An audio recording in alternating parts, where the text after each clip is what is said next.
Bismillahirrahmanirrahim. Assalamualaikum warahmatullahi wabarakatuh. Selamat sejahtera. Apa khabar para pelajar? Kita teruskan dengan sesi pembelajaran kita. Kali ini kita cuba memahami apa yang dikatakan sebagai Persekutuan Amerika Syarikat. Dalam tema 2 berkaitan dengan institusi pemerintahan. Perubahan yang berlaku melalui revolusi seperti mana revolusi Inggeris 1688, Revolusi Perancis 1789 dan juga Perang Kemerdekaan Amerika 1776 telah melahirkan perubahan dari segi institusi pemerintahan yang membawa perubahan daripada sistem pemerintahan yang bersifat raja berkuasa mutlak kepada raja berperlembagaan dan seterusnya mewujudkan apa yang dikatakan sebagai sistem republik dalam sebagai satu institusi pemerintahan yang juga dipakai oleh kebanyakan negara di dunia pada hari ini. Jadi apakah sebenarnya persekutuan, khususnya Persekutuan Amerika Syarikat? Jadi teruskan bersama saya, Suko Sensei. Negara Persekutuan Amerika Syarikat. Persekutuan merupakan gabungan beberapa buah wilayah atau negeri yang dahulunya bebas tetapi kemudiannya menjadi negara bersekutu di bawah satu perlembagaan pusat. Itu yang dikatakan sebagai persekutuan. Jadi faktor yang memungkinkan sesebuah negara itu membentuk negara persekutuan disebabkan oleh beberapa faktor. Pertama, dari segi pertahanan, di mana sesebuah negeri itu lemah untuk menghadapi ancaman luar. Jadi melalui persekutuan, mereka boleh membentuk satu kerajaan yang kuat untuk menghadapi musuh ataupun ancaman luar. Kedua, kedudukan akan lemah jika menjalankan aktiviti ekonomi secara bersendirian. Jadi persekutuan diperlukan untuk menggabungkan wilayah-wilayah ataupun negeri yang terpisah itu di bawah satu bentuk pemerintahan ataupun pentadbiran yang dipanggil persekutuan. Dan mereka bersekutu atas nama sekutu ataupun persekutuan. Dan ini sudah pasti akan dapat menggebeling tenaga, mengeling sumber ekonomi untuk menghasilkan satu negara yang kuat dari segi ekonomi. Dan satu lagi disebabkan faktor di mana negeri-negeri yang ingin berada di bawah persekutuan, mereka secara sukarela menyertai persekutuan ini. Kerana sesebuah negeri itu atau wilayah akan bertambah kuat dan maju apabila digabungkan di bawah sebuah persekutuan yang terdiri pada kerajaan persekutuan ataupun kerajaan pusat dan kerajaan-kerajaan negeri. Okay, itu adalah yang dikatakan sebagai persekutuan, iaitu Persekutuan Amerika Syarikat. Mari kita fahamkan persekutuan. Persekutuan Amerika Syarikat terdiri daripada 3 kerajaan, iaitu kerajaan pusat, kerajaan negeri dan kerajaan tempatan. Dalam persekutuan ini, setiap kerajaan ini mempunyai bidang kuasa masing-masing dalam perkara-perkara tertentu. Jadi, gabungan dalam sebuah persekutuan dengan sendirinya membentuk wilayah-wilayah yang berkaitan tadi, menyerahkan kedaulatan wilayah dan ketaatan rakyat akan tertumpu kepada kerajaan persekutuan, bukan lagi kerajaan negeri. Jadi ada beberapa perkara tertentu yang dijamin oleh perlembagaan persekutuan untuk memastikan penguasaan sebuah negara itu oleh kerajaan persekutuan yang dipanggil kerajaan pusat, dan ada bidang kuasa yang diberikan kepada kerajaan negeri dan juga kerajaan PBT ataupun tempatan.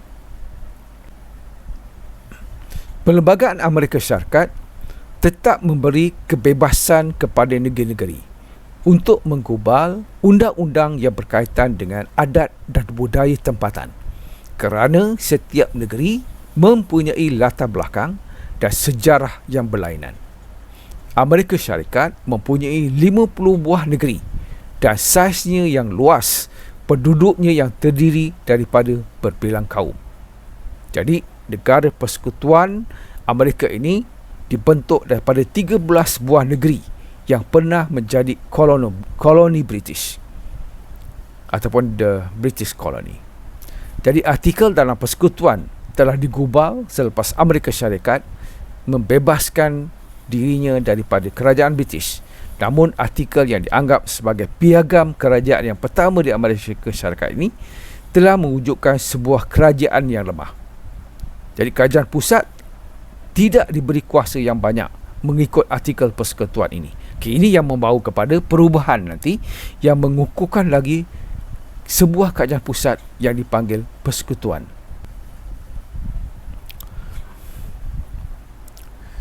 Convention Philadelphia 1787. Ini sangat penting dalam usaha membentuk sebuah persekutuan yang kuat di Amerika Syarikat. Pembentukan Perlembagaan Amerika Syarikat setelah berlaku kompromi dicapai dalam kalangan 13 buah negeri yang dipanggil British Colony. Pada tahun 1788, 9 buah negeri mengesahkan perlembagaan yang baru. New York pada waktu itu masih belum mengesahkan perlembagaan tersebut kerana pihak anti-federal mempunyai pengaruh yang kuat, terutamanya di kawasan dua bandar. Pemimpin seperti Alexander Hamilton, John Jay dan James Madison cuba mempengaruhi penduduk awam supaya menyokong perlembagaan baru itu.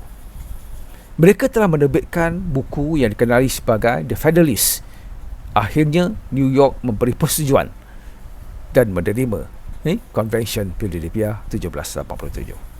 Kejayaan golongan Federalist ini merupakan kejayaan di peringkat awal.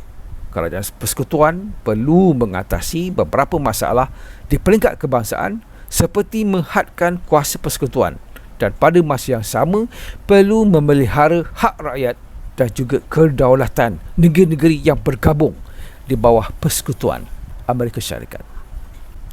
Okey, ini adalah 13 buah koloni British yang menjadi asas kepada persekutuan Amerika Syarikat, iaitu New Hampshire, Massachusetts, Rhode Island, Connecticut, New York, New Jersey, Pennsylvania, Delaware, Maryland, Virginia, California Utara, California Selatan dan juga Georgia. Okay, ini adalah 13 koloni British yang menjadi asas kepada persekutuan Amerika Syarikat. Beberapa pindaan telah dibuat untuk memberi kuasa kepada kerajaan persekutuan dari segi mata wang yang seragam di seluruh persekutuan Amerika Syarikat. Kuasa mengisytiharkan peperangan diberikan kepada persekutuan. Kuasa mengenakan cukai juga diputuskan oleh persekutuan. Menggubal undang-undang berkaitan dengan bidang kehakiman dan juga menguasai bidang perdagangan. Presiden boleh membatalkan undang-undang dengan menggunakan kuasa veto dan boleh mengawal ataupun mengawasi Kongres. Kongres pula mempunyai ataupun melalui 2/3 undi di kedua-dua dewan, iaitu Dewan Senat dan Dewan Perwakilan, boleh mengatasi kuasa veto Presiden. Ini antara perkara-perkara penting yang terkandung dalam Perlembagaan Amerika Syarikat.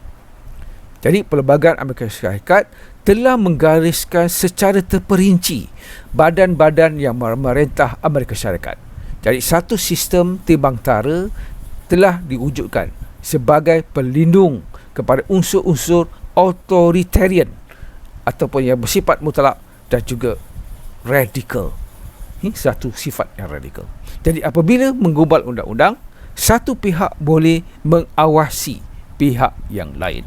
Misalnya, Presiden boleh membatalkan undang-undang berdasarkan kuasa veto yang diberikan untuk mengawas ataupun untuk mengawasi Kongres. Dan pada masa yang sama juga, Kongres melalui undi 2/3-nya juga dalam Dewan Senat dan Dewan Perwakilan boleh mengatasi kuasa veto Presiden. Itu yang dikatakan sebagai sistem timbang tara antara Presiden dan juga Kongres Amerika. Hasil daripada persetujuan yang dicapai mengikut perubahan dalam Perlembagaan Amerika Syarikat, kerajaan persekutuan telah diberi kuasa yang lebih. Rakyat tidak menentang kerana kebebasan dan hak peribadi mereka tidak terjejas.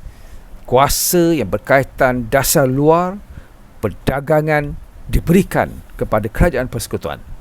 Jadi Amerika berjaya mengawal kedudukan ekonomi dan politik antarabangsa. Ini telah melahirkan satu kerajaan persekutuan yang kuat seperti hari ini.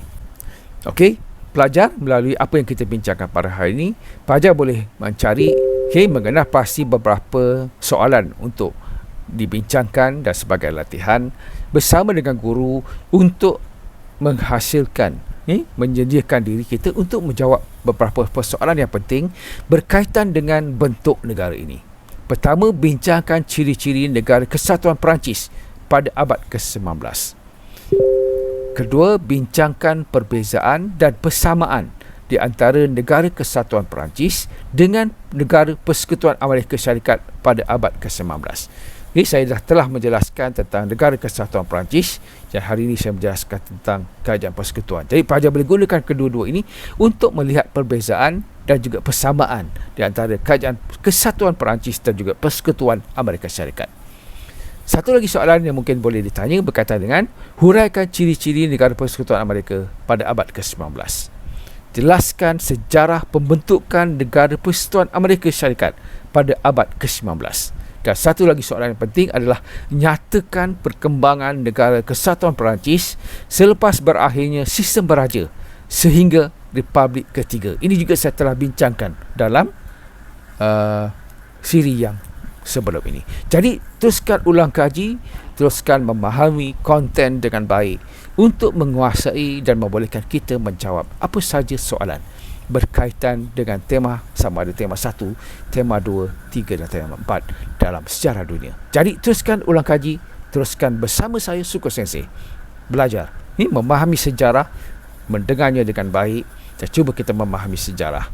Belajarkan sejarah itu dengan cara yang lebih mudah, secara yang rileks, bukan secara paksa menghafal 100% kita kena hafal, tidak. Tapi memahami sejarah itu sangat penting sebelum kita menghafal fakta-fakta utama yang membantu kita untuk menghuraikan tentang sesuatu kehendak soalan.